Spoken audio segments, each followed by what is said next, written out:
Hi everyone and welcome back to my channel. My name's Alison, the online piano and the online violin tutor. So it's been quite a while actually since I've done a violin tutorial, but lots has changed on my channel and I'm doing a lot of things differently now, and I've managed to free up a lot of kind of work time and personal time to be able to bring some more of these tutorials for you. So hopefully moving forward this is going to be a regular addition to my week. So what will happen is I'll have a violin tutorial which will come out on Wednesdays, I'll have the piano tutorial of this which will come out on Tuesdays, and there will be a performance video, a violin performance video of this as well.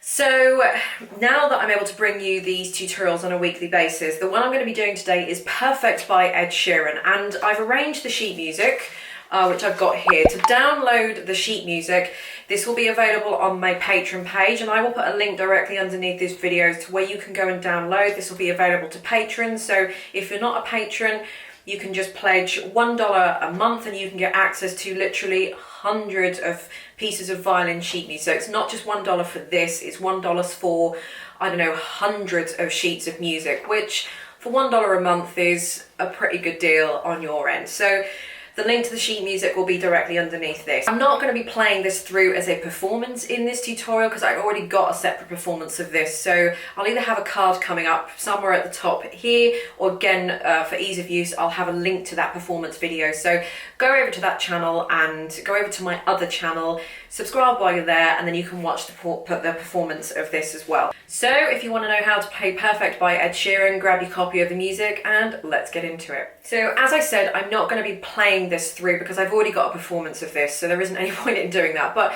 what I will do in today's tutorial is just go through any parts that I think you're going to have trouble with, or any parts that I think you should watch out for and things like that. So the first thing is that you've got 3 sharps in the key signature. So before I go any further, I just want to mention that I have put this in the key of A major. Ed Sheeran wrote this in the key of A flat, but when I seem to arrange pieces of music for you guys and take them out of, you know, A flat major, D flat major, all the kind of horrible flats for violins, some of you complain that I do that and wonder why I didn't keep it in the original. Well, I didn't put it in the original because I didn't even want to perform this in the key of A flat major.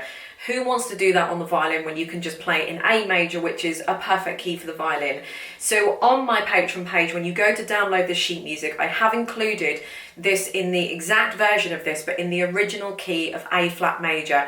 For you guys that just want to play it in A flat major. For everybody else and me, we're going to play it in the key of A major because it's much more violin friendly and it's a lot less hassle than playing A flats and D flats and all those stupid kind of flats that nobody really wants to do. Okay, so because we're in the key of A major, we've got 3 sharps, F sharp, C sharp and G sharp. Everything is going to be stretched. So that means when you've got second fingers on the E string, they're going to be stretched, and what I mean by that is that your first finger would sort of go roughly here, your third finger would pretty much go there. Now your second finger can either be back, what I call back, which is close to the first finger, or it can be stretched, which in other words is close to the third finger. So for this, you're going to be close to the third finger. Every time you have to put a second finger down on the string, it's going to be jammed in right next to the third finger, and that is really important. It isn't going to be sort of roughly there or somewhere in the middle. It's going to be jammed in almost as if it wants to push that third finger out of the way. If you don't, it will sound like this.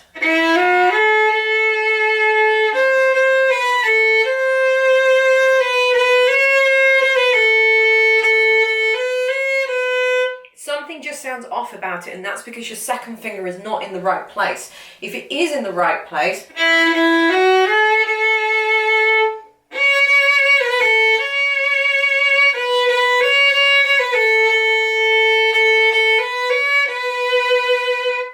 so that just sounds a lot better. So some of the rhythm in this, you might find that you guys might want to change a little bit of the rhythm. Again, go and do that. It's very difficult with pieces like these to kind of notate because of the way that it's sung. It's a lot easier for the voice to sing and it's very hard to then notate what the voice is singing exactly. So if you guys want to alter the rhythm very slightly, absolutely go ahead and alter the rhythm. I have no problems in you guys doing that. You know, if that's something you want to do, fine. So I tried to do the best I can with the rhythm, but you know, when I did the performance, I might not do exactly 100% as it says on here, because there's a little bit of kind of ad lib in there, and it isn't quite exactly what Ed Sheeran does, kind of rhythm for rhythm. But you know, don't get bogged down with the rhythm, and you know, I'm pretty much in my performance playing it 96% of what's on the music, so generally it's there. The whole of this is going to be in first position as well, so there's no worry of having to move into fourth positions. You can do some open A's in there as well, that's absolutely fine. So I guess really the only kind of difficult part would just be to making sure that you've got third finger on the D string stretched as well when you've got any G's. So again, just kind of listen to the original version of Ed Sheeran singing this, and you can use this as a rhythm, as kind of like a blueprint to kind of help you through with the rhythm. But like I say, if you want to change any of it, absolutely. So don't forget you've got G sharps on the E string.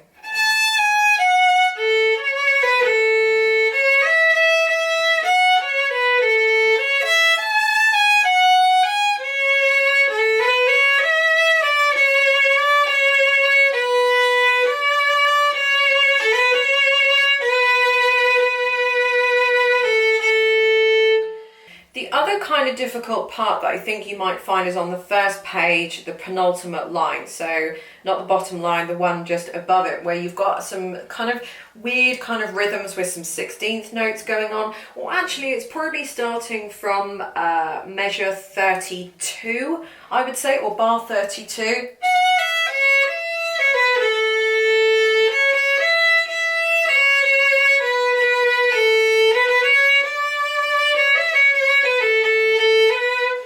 Sound a little bit weird. I know I've just completely taken that little bit out of context and you probably don't recognize that, but you know, it's again, just use the rhythm as a kind of a blueprint to how you hear this goes.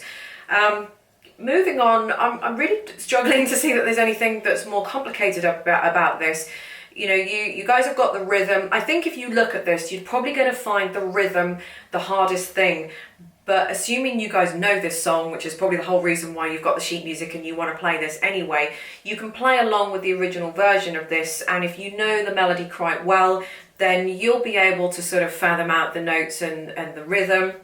And if you want to change any bits of it, you know, it doesn't really matter. It's an instrumental version anyway, so it doesn't have to be exactly the same as the actual original. So I think the rhythm, looking at the rhythm, might be difficult to count and work out, but if you know the song, then it's going to make it much easier for you. Other than that, just making sure that all your second fingers are going to be stretched, and I really don't think there's anything else that's kind of complicated that I think anybody's gonna come unstuck with. If you want to do some fourth fingers here and there, I would recommend doing fourth fingers, just because you can put vibrato on them. You can do some open A's and some open E's. I did a couple of fourth fingers on the E when I just did the demonstration back then, but it depends. Use a fourth finger if you want to avoid doing a string crossing, and use a fourth finger if you want to do some vibrato.